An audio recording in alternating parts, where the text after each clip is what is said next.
Не се плашам од затвор. Вие не осудивте, ама историјата ќе не ослободи. Еден ден ќе огрее и сонцето на слободата. Ова беше дел од реакцијата на Јане Ченто, откако судот му определи казна од 15 години затвор. Нема да побарам да се бранам од слобода или од кујкен притвор, да не повторно на некој во оваа држава му текне така лесно со службена белешка да ме врати во притвор. И за крај, не се плашам од затворот, вие не осудивте, историјата ќе нас ослободи. Еден ден ќе угрее сонцето на слободата. Да живее Република Македонија. Игор Јук пак на судијката Добрила Кацарска и порача дека бил понижен од висината на казната. Требаше и јас, како и останатите, да добијам 15 години затвор, рече тој. Да направив 10% од она што го направив за Македонија и македонскиот народ, во Хрватска ќе бев прогласен за херој. После се што направив за Македонија и за нејзините граѓани, во име на тие исти граѓани, сум прогласен за терорист и сум осуден на 12 години робија. Тука сум понижен.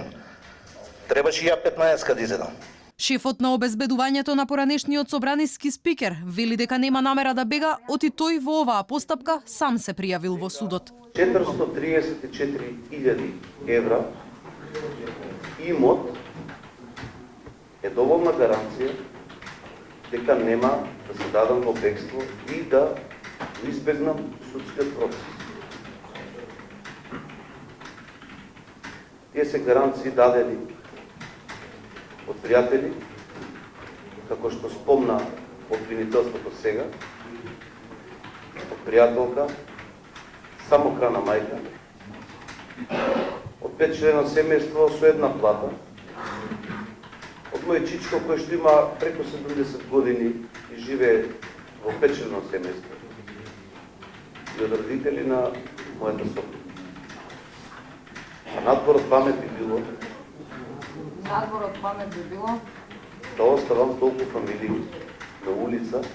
Куќен притвор до правосилност на пресудата побара и Мунир Пепиќ. Тој вели дека за него најголемо задоволство било да биде дома со децата. Моето прекрасно семејство, мојата сопруга, моите 3 деца, од кои 2 малолетни, моето најголемо бегство е да имам мојата керка во мојот скут и да се седам дома.